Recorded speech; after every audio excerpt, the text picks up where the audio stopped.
जो देखने जा रहे हैं ये है ओबीसी महासभा। जो ये बोल रहे हैं कि अब गांव-गांव होनी चाहिए। इन्होंने विरोध किया है जो बागेश्वर धाम है उनका और जो चौपाइयाँ हैं उनका कि ये इतनी सी जरा सी जो चौपाइयाँ की उनसे हिंदुओं की भावना आहत हो गई। तो आप पूरी वीडियो देखिए, उसके बाद हम इसका विश्लेषण करते हैं। ओके। इस देश के टीवी मीडिया पर बैठकर यहां बोला जा रहा है कि एक बाबा जो किस्मत बता रहा है, वो चमत्कार कर रहा है, पूरे देश को अंधविश्वास में ढकेल रहे हैं। बिरसा, फूले, अंबेडकर, पेरियार के वारिसों, आपके ऊपर जिम्मेदारी केवल अपनी जाति और अपने लोगों को बचाना नहीं है, इस मुल्क को बचाना है, क्योंकि इस मुल्क को हमारे पुरखों ने बनाया है कि एक तरफ लेफ्ट, राइट, सेंटर सब में एक ही जाति का प्रवक्ता, एक संघ विचारक और एंकर भी उसी जाति का, सब मिलकर के कह रहे हैं इस मुल्क के भावना आहत हो गई, हिंदुओं की भावना आहत हो गई। ओबीसी महासभा के लोगों, एक सवाल आपसे पूछना और इस मंच के सवाल को गांव-गांव ले जाना।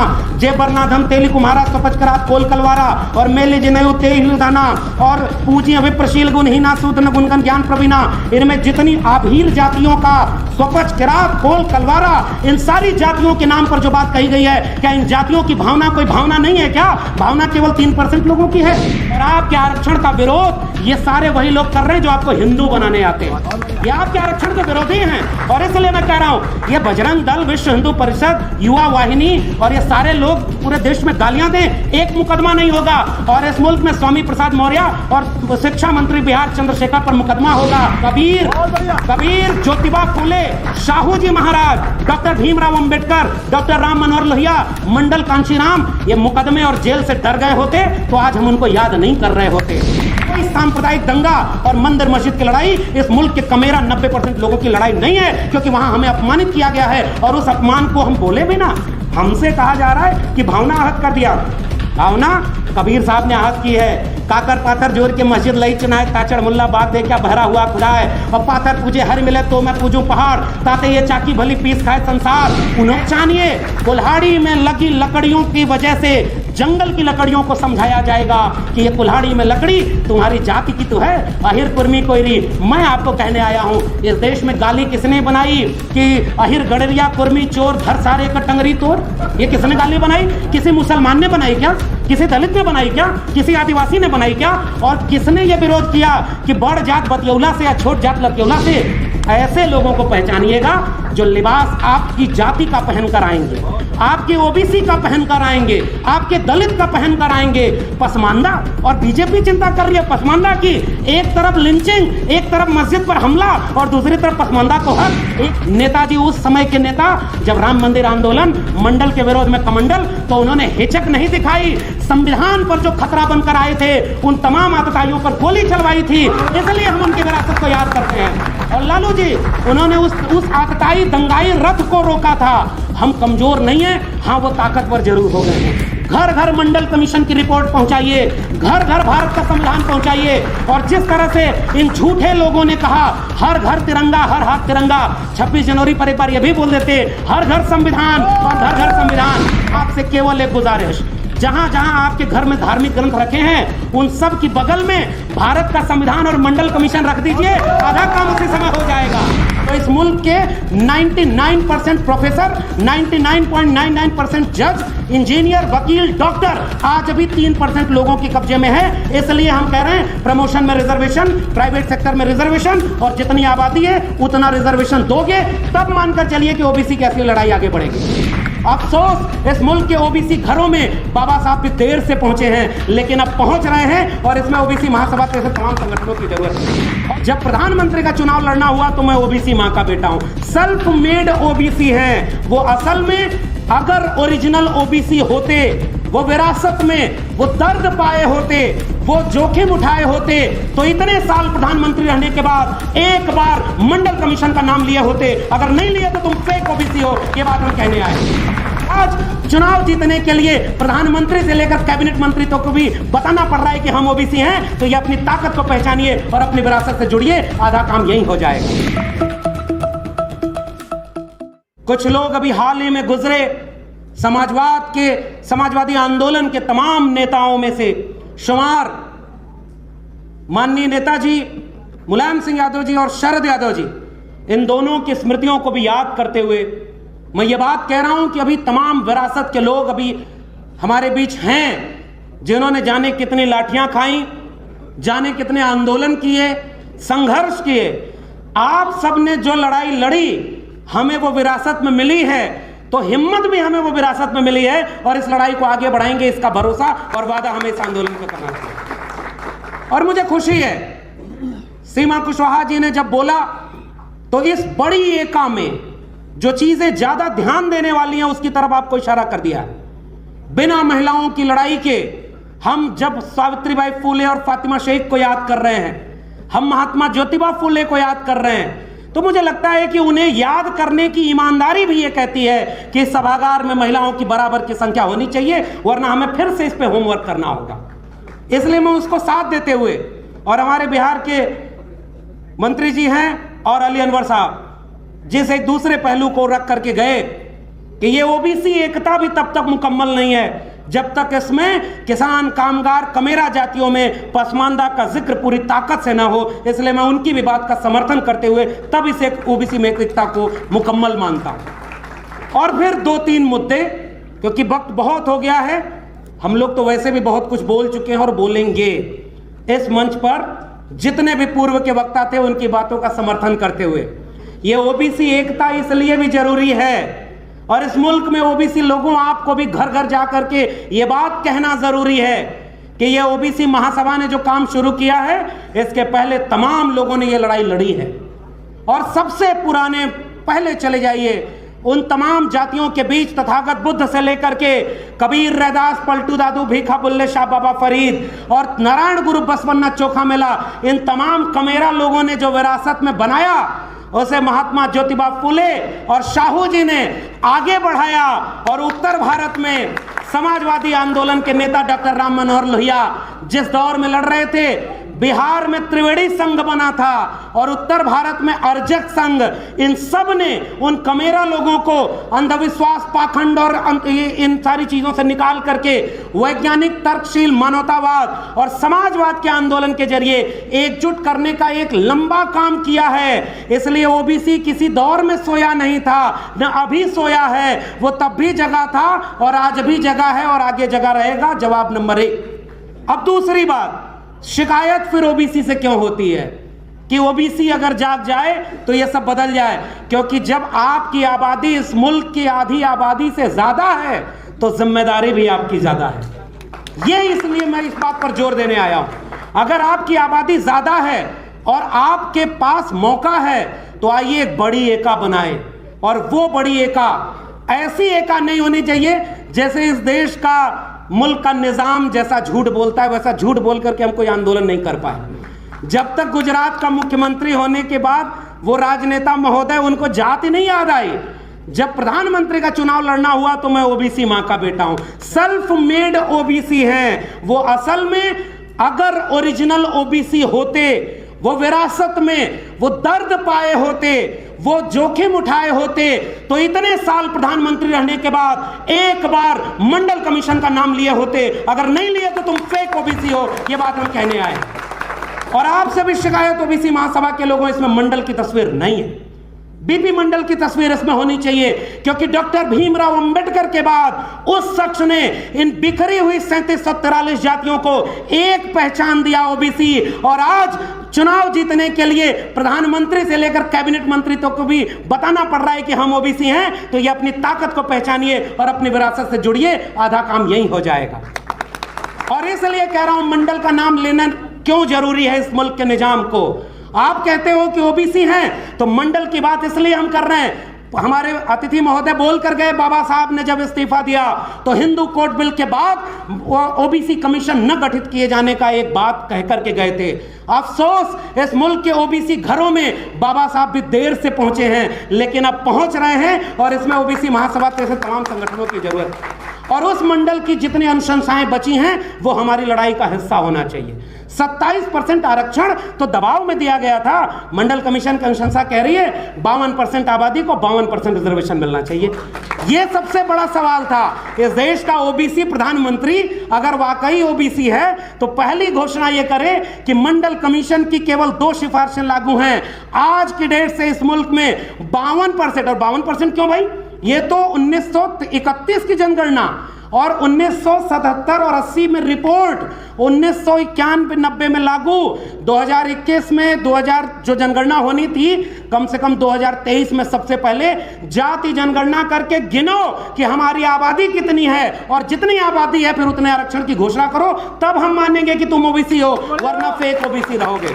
इसलिए केवल ये बात मैं जोर देकर के कहने वाला हूं कि हम लोगों के बीच जाएंगे तो ये मुद्दा कैसे समझाएंगे, क्योंकि फिलहाल ये कार्यक्रम कन्विंस करने का हो रहा है। हम सब जागरूक लोग हैं। तो मंडल कमीशन की अनुशंसा में प्राइवेट सेक्टर में रिजर्वेशन, प्रमोशन में रिजर्वेशन नहीं है तो इस मुल्क के 99% प्रोफेसर, 99.99% जज, इंजीनियर, वकील, डॉक्टर आज भी 3% लोगों के कब्जे में है। इसलिए हम कह रहे हैं प्रमोशन में रिजर्वेशन, प्राइवेट सेक्टर में रिजर्वेशन, और जितनी आबादी है उतना रिजर्वेशन दोगे तब मानकर चलिए कि ओबीसी की असली लड़ाई आगे बढ़ेगी। तो जाति जनगणना और मंडल कमीशन की सिफारिश लागू करना। और आखिरी बात, ये कॉलेजियम सिस्टम, जज बने बैठे हैं। मैं एक बात कह रहा हूं, मुझे एक किस्सा याद आ रहा है, 2 मिनट में बात खत्म करूंगा। 1986 का वक्त था, महात्मा ज्योतिबा फुले हंटर कमीशन के सामने वो बात हो रही थी किसानों की दशा क्या है। तो उन्होंने पहली बार ये किया कि किसानों का चोला पहना, एक फटा पुराना कुर्ता, एक बहुत मैला सा कंबल, और ऐसे ही चले गए, गेट से घुसने नहीं दिया। उन्होंने कहा भाई आप कहाँ आ रहे हो? तो उन्होंने कहा कि किसानों का सम्मेलन हो रहा है, हमें किसानों की बात कहनी है। तो उन्होंने कहा कि भाई आप कौन? तब तक पहचान गए लोग कि अच्छा आप ज्योतिबा फुले हैं। तब उन्होंने जाकर उस कमीशन के सामने एक बात कही थी, ये सारे लोग जो भरे पेट और अच्छे कपड़ों में बैठे हैं, इन्हें पता ही नहीं किसानों का दर्द क्या है। आपको ये बताने के लिए कि किसान होता क्या है, मैं इस लिबास में आया हूं, क्योंकि आपको पता ही नहीं किसान कितना दर्द सह करके वो जीवन जी रहा है, और ये भरे पेट वाले उनका दर्द क्या बताएंगे। इस मुल्क को अगर बचाना है ओबीसी महासभा के लोगों, तो ओबीसी को तो एकजुट करना ही करना, इसके अलावा आपके पास कोई रास्ता नहीं है। जब भारत बर्बाद होगा, संविधान बर्बाद होगा, तो कितनी भी बड़ी जाति की महासभा होगी, एक दिन उसका भी नंबर आएगा। इसलिए जाति के सम्मेलनों से तो ये बचाव नहीं होने वाला। छतरी तो एक ही बनेगी और वो ओबीसी की बनेगी। और जब आप ओबीसी के नाम पर लोगों को एकजुट होंगे तो अपने आप आपको अपने कुछ भाई नजर आएंगे, जिन्हें जैसे जाति के नाम पर ओबीसी बनाकर प्रताड़ित किया गया, वैसे इस मुल्क में इस देश के मूल निवासी आदिवासी हैं जो जल जंगल जमीन बचाने की लड़ाई लड़ रहे हैं। अपने आप दर्द का रिश्ता आपका उनसे बनेगा, इस देश के दलितों से बनेगा, और 90% लोगों की एकजुटता अपने आप बन जाएगी। इसलिए मैं आपको बधाई देते हुए, अगला कार्यक्रम किसी दिल्ली, बंबई, लखनऊ और भोपाल में मत करिएगा, अगला कार्यक्रम किसी गांव चौराहे पर करिएगा। हम सारे लोग आएंगे और इसमें से बहुत सारे लोग चलेंगे।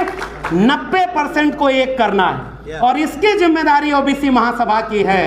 और यह बात बाबू जगदेव प्रसाद और जगदेव बाबू ने क्या कहा, पहले डॉक्टर लोहिया ने, सन सोपा ने बाधी गांठ, पिछड़ा पावे 100 में 60, उस नारे को आगे बढ़ाकर जगदेव बाबू और रामस्वरूप वर्मा ने क्या कहा। और आखिरी जाते जाते टिप्पणी करना जरूरी समझता हूं, जब जगदेव बाबू और रामस्वरूप वर्मा का जिक्र हो रहा है तो थोड़ा रामचरितमानस भी सामने आएगा।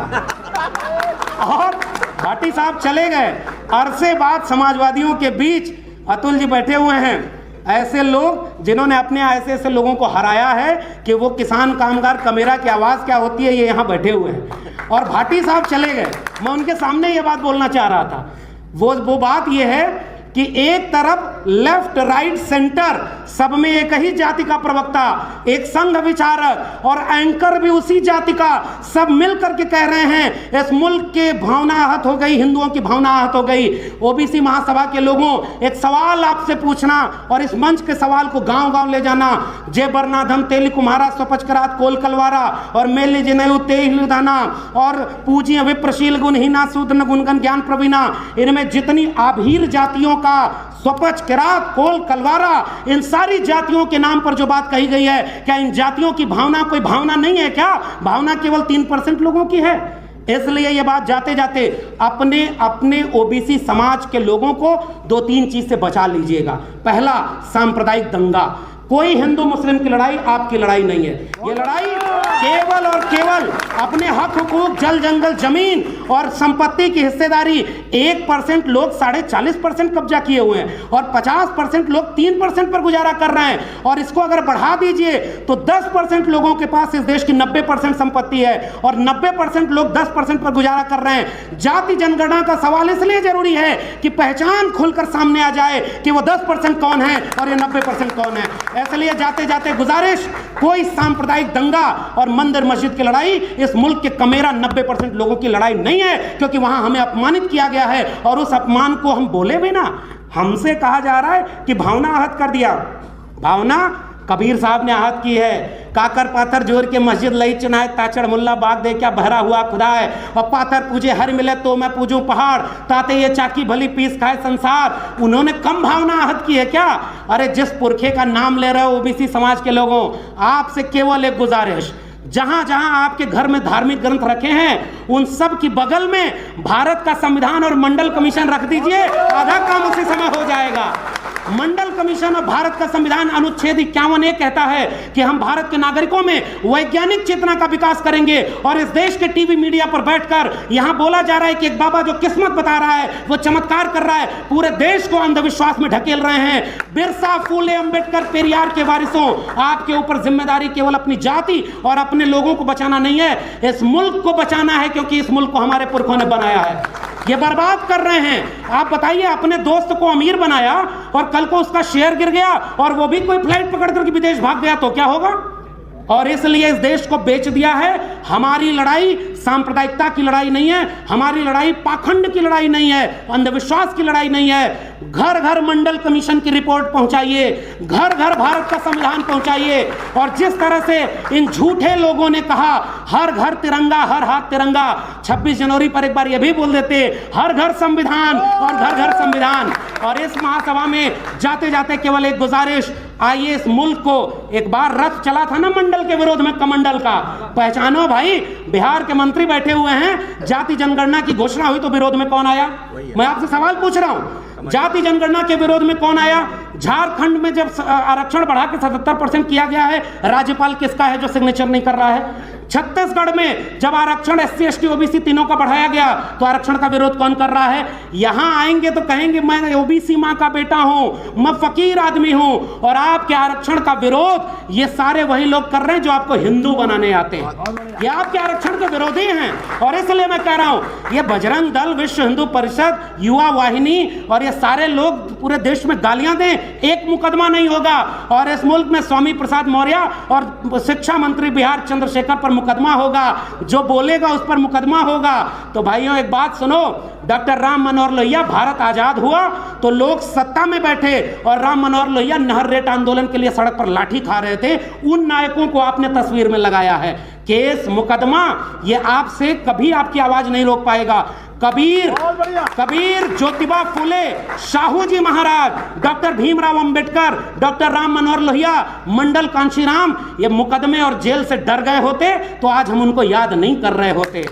आपको आखिरी बात, केवल गुजारिश, नकारात्मकता तो देखिए बहुत है, मैं भी चाहता तो यहाँ आपको बहुत सारी कमियां गिना देता कि ओबीसी में ये कमियां हैं। अरे बहुत कमियां हैं, फिर भी गुंजाइश इतनी है कि अगर न्यूनतम सहमति पर भी बृहत्तम एका बना लेंगे, ये मुल्क अपने आप बचा लेंगे। इसलिए कमियों की बात मैं नहीं कर रहा।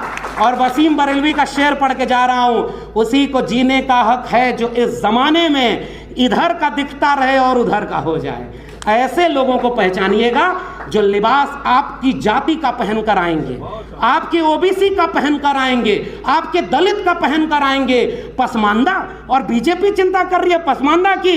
एक तरफ लिंचिंग, एक तरफ मस्जिद पर हमला और दूसरी तरफ पसमानदा को हक। एक तरफ सारे सरकारी संपत्ति बेच दो। जाति जनगणना की मांग इतनी ताकतवर हो गई कि जनगणना ही नहीं करा रहे। अरे ये डरपोक लोग हैं, थोड़ी हिम्मत और बढ़ाइए, सारी मांग आपकी मान लेंगे। इसलिए पहचानिए, कुल्हाड़ी में लगी लकड़ियों की वजह से जंगल की लकड़ियों को समझाया जाएगा कि ये कुल्हाड़ी में लकड़ी तुम्हारी जाति की तो है, अहिर कुर्मी कोयरी। मैं आपको कहने आया हूं, इस देश में गाली किसने बनाई कि अहिर गड़रिया कुर्मी चोर धर सारे का टंगरी तोर? ये किसने गाली बनाई? किसी मुसलमान ने बनाई क्या? किसी दलित ने बनाई क्या, किसी आदिवासी ने बनाई क्या? और किसने ये विरोध किया कि बड़ जात बतियौला से या छोट जात लतियौला से उनके भी, मेरे प्रिय कवि हैं तुलसीदास, लेकिन जहां गड़बड़ है वहां प्रिय नहीं है। मैं कहूंगा कि आपने वर्ण व्यवस्था स्थापित की, आपने इन जातियों के खिलाफ बोला है और मैं इस बात पर कायम हूं। और जाते जाते कुल्हाड़ी की व लकड़ी की पहचान को अपनी पहचान से जोड़ेंगे। उत्तर प्रदेश, अभी अतुल भाई बोलेंगे तो समझ में आएगा। लोगों को बदनाम किया, किन जाति के लोगों का थाने में वर्चस्व है, सब लूट लिया। ओबीसी का सारा हक अहिर कुर्मी कोयरी ने लूट लिया, इन्होंने इनका लूट लिया। अरे इसीलिए तो हम कह रहे हैं जाति जनगणना करा दो, पता चल जाएगा कितना लूट लिया। इसमें तुम क्यों विरोध में आ जाते हो? जाति जनगणना का विरोध केवल ब्राह्मण क्यों करता है भाई? अगर यादवों ने, कुर्मी कोयरी ने ज्यादा, क्योंकि पता है ज्यादा लूटा नहीं है। कितने वाइस चांसलर, कितने जज, कितने वकील, कितने डॉक्टर, इंजीनियर अहिर कुर्मी कोयरी के बन गए भाई। आपको जो लड़ता है ना, सबसे पहले उसे बदनाम किया जाता है, इसलिए ताकि बाकी जातियों को कहा जाए अब उधर कुछ नहीं मिला, इधर आओ। तो उत्तर प्रदेश में जिन लोगों को कहा गया कि बहुत कुछ मिलेगा, इधर आओ, राम मंदिर की आड़ में नींव की ईंट वही बने हैं, सब कुछ लूटा आपका भी जाएगा। जाते जाते गुजारिश, शरद यादव को याद करते हुए मैं कह रहा हूं, इसी सम्मेलन में मैंने पहली बार शरद यादव को सुना, नेताजी को सुना। नेताजी उस समय के नेता, जब राम मंदिर आंदोलन, मंडल के विरोध में कमंडल, तो उन्होंने हिचक नहीं दिखाई।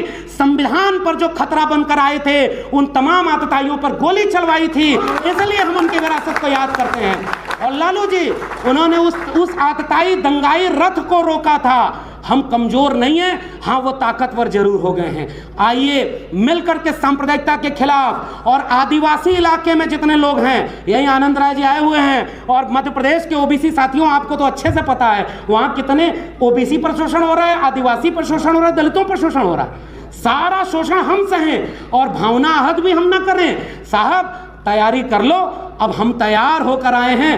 बिरसा, फूले, अंबेडकर, पेरियार के वारिस, जितना भावना आहत गुलामगिरी ने नहीं किया, जितनी भावना आहत एनिलेशन ऑफ कास्ट में बाबा साहब ने नहीं किया, उसकी आधी भी भावना अगर हम आहत कर दिए तो ये मुल्क 90% कमेरा लोगों का बन जाएगा। इसलिए शरद यादव को याद करते हुए कह रहा हूं, अब हमें नाक छोटी करनी होगी और दिल बड़ा करना होगा। हम सब की नाकें लंबी हो गई हैं, अगर कटेगी तो किसी की नाक नहीं बचेगी। इसलिए आइए दिल बड़ा करें, जिसकी संख्या ज्यादा है 2 कदम पीछे आ जाए, और जो हमसे पीछे रह गया उसको कंधे पर बिठाकर आगे ले जाएं। कोई हमारी एकता नहीं तोड़ पाएगा। इसलिए जाते जाते गुजारिश, अब इस ओबीसी महासभा का सम्मेलन गांव गांव हो, हम हर जगह साथ में खड़े रहेंगे, और फिर एक सम्मेलन कराइएगा।